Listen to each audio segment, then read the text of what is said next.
আবারও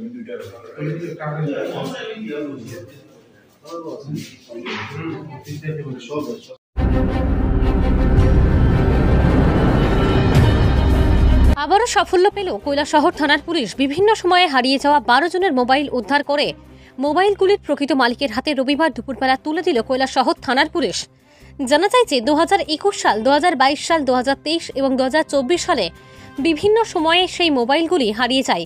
পরবর্তী সময়ে মোবাইলগুলির মালিক কৈলাসহর থানায় একটি লিখিত আকারে অভিযোগ দায়ের করে। পাশাপাশি কৈলাসহর থানার এএসআই মতিলাল মালাকার উক্ত বিষয়টি গুরুত্ব সহকারে দেখেন এবং তিনি আধুনিক প্রযুক্তিকে কাজে লাগিয়ে হারিয়ে যাওয়া মোবাইলগুলি উদ্ধার করতে সক্ষম হন। 2023 সালে প্রায় 100টি হারিয়ে যাওয়া মোবাইল আধুনিক প্রযুক্তিকে কাজে লাগিয়ে উদ্ধার করতে সক্ষম হয় কৈলাসহর থানার এএসআই মতিলাল মালাকার। 2024 সালে 12টি হারিয়ে যাওয়া মোবাইল আধুনিক প্রযুক্তিকে কাজে লাগিয়ে উদ্ধার করে কৈলাসহর থানার এএসআই মতিলাল মালাকার এবং রবিবার কৈলাসহর থানায় বিভিন্ন সময়ে হারিয়ে যাওয়া 12টি মোবাইল প্রকৃত মালিকদের হাতে তুলে দেয় কৈলাসহর থানার পুলিশ। বলা বাহুল্য যে যেদিন থেকে কৈলাসহর থানায় এএসআই মতিলাল মালাকার এসেছেন সেদিন থেকেই একের পর এক সাফল্য পেয়ে যাচ্ছে কৈলাসহর থানার পুলিশ। মদ বিরোধী অভিযান থেকে শুরু করে হারিয়ে যাওয়া মোবাইল উদ্ধার করা সহ একাধিক সাফল্যের পিছনে এএসআই মতিলাল মালাকারের ভূমিকা ছিল অপরিসীম। আগামী দিনেও এই ধরনের অভিযান জারি থাকবে বলে জানায় কৈলাসহর থানার পুলিশ। সাংবাদিকদের মুখোমুখি হয়ে বিস্তারিতভাবে জানান কৈলাসহর থানার ওসি শ্যামলকান্তি মজুমদার। কৈলাসহর থেকে শুভঙ্কর দাসের রিপোর্ট, RTV ত্রিপুরা।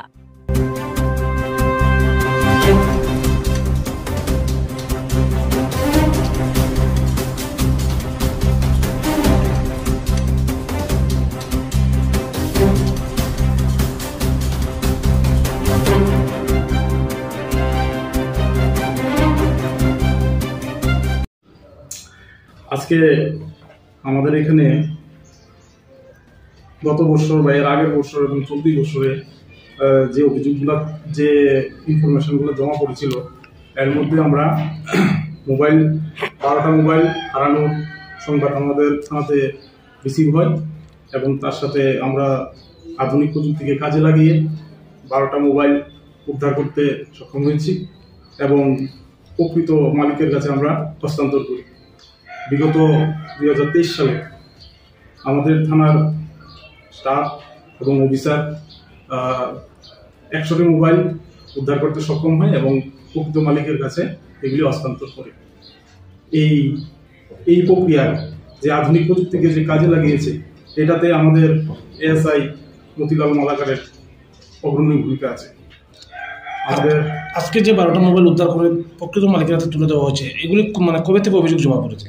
এগুলি কয়েকটা অভিযোগ আছে, কয়েকটা ইনফরমেশন ছিল 2021 থেকে 2022-এও ছিল, ম্যাক্সিমাম 23 এবং 24-এ। 2021-এও 2টা ছিল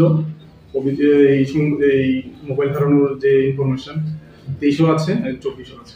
এই যে মোবাইলগুলি যে জায়গা থেকে উদ্ধার করে সবগুলি কি কৈলাসহর থানা এলাকায় না বৈরা মানে অন্যান্য এলাকাতেও ছিল?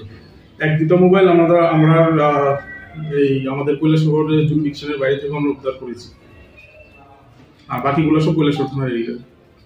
আর কৈলাসহর থানার এই জন্য এই এরকম কাজ আমরা সর্বদাই, আমাদের স্টাফ এবং অফিসার সর্বদাই তৎপর এবং কৈলাসহরবাসীর জন্য আমরা সর্বদাই যদি কিছু করে যেতে পারি, এটাই আমরা সবসময় আমরা এই সজাগ থাকি।